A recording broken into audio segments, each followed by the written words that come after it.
মা, সকালবেলায় কি রান্না করছো গো? এই যে রান্না দেখো শুরু করে দিয়েছি। আর এই যে কাঁচা ইলিশ মাছ দেখেছো? বাবা, হ্যাঁ। কাঁচা ইলিশ মাছ ভাবা করবো, তাই মাছগুলো তো অনেকগুলো মাছ। আচ্ছা। 3টে মাছ দেখেছো, একটা দুটো হ্যাঁ। 3টে মাছ, এটা টিফিন বক্সের মধ্যে হবে না। না। তা আমি এই যে কড়ার মধ্যেই রান্না করবো, দেখেছো আচ্ছা।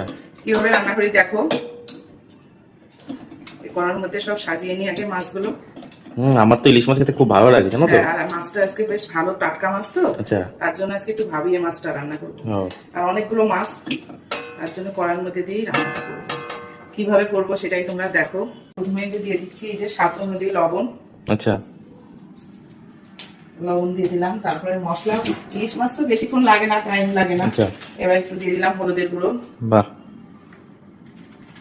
আর এর মধ্যে দেবো জিরার গুঁড়ো দিচ্ছি। জিরার গুঁড়ো আর দেবো লঙ্কা। হ্যাঁ, একটু লঙ্কার গুঁড়ো দেবো। এই যে লঙ্কার গুঁড়ো দেবো, কিন্তু এর মধ্যে দেবো কয়েকটা কাঁচা লঙ্কাও দিয়ে দেবো। ও, এই যে দিয়ে এবার দেবো কি বলতো, এই মাছটা রান্না করবো পুরো এই যে সর্ষের তেল দিয়ে রান্না করবো। বাহ। ইলিশ মাছের বেশ সর্ষের তেল দিয়ে রান্না করলে টেস্টটা বেশ খুব ভালো হয়। এবার কি করবো বলতো, এই যে হাত দিয়ে মাছগুলো বেশ সুন্দর করে মাখাবো। হ্যাঁ। এই যে মাছগুলো মশলার সাথে সুন্দর করে মাখাচ্ছি তো, এই মাখানোতেই দেখবো অর্ধেক রান্না হয়ে যাবে। আর এই মাছ রান্না করতে, ইলিশ মাছ রান্না করতে তো বেশি টাইম লাগে না, অল্প টাইমের মধ্যে হয়ে যায়। এই দেখো সুন্দর করে দেখো মাখিয়ে নিলাম। আর এর মধ্যে দিয়ে দেবো কটা কাঁচা লঙ্কা দিয়ে দেবো। আচ্ছা। তো মাখা মাখা মতন হবে তো, বেশি একটা জল দেবো না। এই দেখো, হয়ে গেছে। হয়ে গেছে। এবার গ্যাসটা ধরিয়ে দিই। গ্যাসটা ধরিয়ে এই যে বসিয়ে দিলাম। আর এই মাছটা এই যে ঢেকে দেবো, ঢেকে মাছটা রান্না করবো। তাহলে দেখেছো, আর রান্না করে কেমন হয় তারপরে তোমাদেরকে দেখাচ্ছি। তারপর এই যে ইলিশ মাছ ভাবা আমার রান্না হয়ে গেছে। এখন একটু এই যে কাঁচা সর্ষের তেল দিয়ে দেবো। এই কাঁচা সর্ষের তেলটা দিলে তো খুব গন্ধটা বেশ দারুণ হয়। আর দেখো কালারটা কি সুন্দর হয়েছে, দেখো। হ্যাঁ। এই দেখো কালারটা দেখেছো কি দারুণ হয়েছে। বাহ। একটু ঝোল ঝোল মতন রাখলাম। এই দেখো, এখন গ্যাসটা বন্ধ করে মাছটা ঢেলে নিয়েই সবাইকে খেতে দিয়ে দেবো। তো দেখো এই যে দুপুরে খাবার নিয়ে বসে গেছি, সবার ভাত বাড়া হয়ে গেছে। বাবার ভাত, মার ভাত, ছেলের ভাত, আমার ভাত। তো দেখো আজকে রান্নাটা তো দেখালাম। আর এই যে ইলিশ মাছ ভাজা, ছেলে খুব ভালো খায়, তার ওর জন্য একটা ইলিশ মাছ ভাজা রেখেছি। আর এই যে লঙ্কা, ও লেবুটা আনতে মনে নেই, লেবুটা দিচ্ছি একটু। আর এই যে ইলিশ মাছের তেল। তো খাওয়া দাওয়া জমে যাবে পুরো আজকে। হ্যাঁ, এই যে ইলিশ মাছের তেল। হ্যাঁ। এই তেল দিয়ে দেখবা খাওয়া হয়ে যাবে। আর তার সঙ্গে যে কাঁচা লঙ্কা। খুব সুন্দর হবে কিন্তু। হ্যাঁ, আজকে তারপর একটু অন্যভাবে রান্না করেছি, দেখাচ্ছি। আর এটা কি করেছি বলো দিয়ে একটু হবে। এটা কি চচ্চড়ি? এটা একটু চচ্চড়ি করছি। এটা কি দিয়ে বলতো, পটল, আলু, মিষ্টি কুমড়ো, একটু পেঁয়াজ দিয়ে একটু ভাজা ভাজা চচ্চড়ি করেছি। ভালো লাগবে খেতে গরম ভাতের সাথে, আমার তো খুবই ভালো লাগে। হ্যাঁ, আমারও। না, এটা আমার দিকেও ভালো লাগবে খেতে, এই চচ্চড়িটা তো। আর পটলগুলো সব ছুলে ছুলে দিয়েছি। আচ্ছা।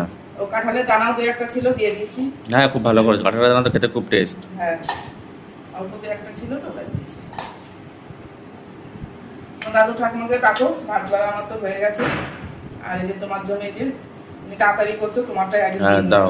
আর একটু চচ্চড়ি দিই বাবু। হুম। মিষ্টি কুমড়ো দিয়েছি, ছেলের খুব কাড়া, তার জন্য ওর ভাতটাই আগে দিয়ে দিই গুছিয়ে। আর বাবা মাকেও ডেকে আসলাম, আসছে। সবার ভাতে আজকে একসঙ্গে বসে খাওয়া দাওয়া করবো। এই যে ডাল আছে, হ্যাঁ, দাও। এটা হচ্ছে ডাল। আর কি করেছো আজকে? এই যে এটা হচ্ছে রুই মাছের মাথা দিয়ে লাউয়ের ঘন্ট করেছি। বাহ। লাউটা বেশ সুন্দর ছিল, একদম কচি লাউ ছিল। হ্যাঁ, খুব ভালো হয়েছে, গন্ধটা খুব ভালো বেরিয়েছে তো। হ্যাঁ, আর এটা লাউ ঘন্টতে দিই আমি জিরে তেজপাতা, তেলে দিয়ে একটু আদা বাটা দিই। আর ভাজা জিরা, সাদা জিরাটা ওটা ভাজা করে গুঁড়ো করে নামানোর আগে, ওই সেটটা খুব ভালো লাগে খেতে। সাদা জিরা ভাজা করে গুঁড়ো করে দিলে। আর এই যে করেছি এই যে কি গো? ইলিশ মাছের রান্নাটা একটু। ও, ওই যেটা তুমি সকালে করেছিলে তাই তো? বাহ। দেখেছো, ইলিশ মাছ ভাবা, এটা একটু কাঁচা মাছ রান্না করেছি। হ্যাঁ। আমাদের তো অনেক মাছ তো টিফিন বাটিতে ধরবে না, এইটা তো আরেক থালায় মাছ আছে। কি আছে? কড়ার মধ্যে ভাপিয়ে বাহ, রান্না অনেক করেছো তো। হ্যাঁ, এই যে আরেক থালায় মাছ, টিফিন বাটি ধরবে না, তার জন্য আমি কড়ার মধ্যে রান্না একটু চাটনি করেছি। করলে ভালো হতো। চাটনি আমের আচার আছে, ও, আমের আচার আছে, আমের আচার দিয়ে দেবো। হ্যাঁ, খুব সুন্দর হয়েছে কিন্তু। হ্যাঁ, বাহ। একটু বললাম তো আজকে একটু অন্যরকম করে দিয়েছি রান্না। হুম। মধ্যে জিরে বাটা, আমি আবার ইলিশ মাছে আদা বাটা দিই না, আচ্ছা। জিরা বাটা, লঙ্কার গুঁড়ো দিয়েছি আজকে একটু, হুম। হলুদ, লবণ স্বাদ মতন, আর একটু নামানোর আগে কাঁচা সরষের তেল দিয়েছি। বাহ। গন্ধটা কি দারুণ বেরিয়েছে না? হ্যাঁ দারুণ বেরিয়েছে কিন্তু ধরছে না। আর দাদু ঠাকুমাকে ডাকলাম, তা এখন তো আসলো না। তো তো দেখো আজকে দুপুরের খাওয়া দাওয়ার মেনু এই হয়েছে। সুন্দর হয়েছে। হ্যাঁ, তোমরা ভালো লাগলে লাইক কমেন্ট করবে, শেয়ার করে দেবে আমার ভিডিওটা। আর এই দেখো আমরা এখন একসঙ্গে বসে বসে খাওয়া দাওয়া করবো। আর মাছের কালারটা কি দারুণ হয়েছে না বাবু? হ্যাঁ খুব সুন্দর হয়েছে। দারুণ হয়েছে কিন্তু কালারটা। হুম। তাহলে চলো চলো। খাওয়া দাওয়া করে নিই একসঙ্গে।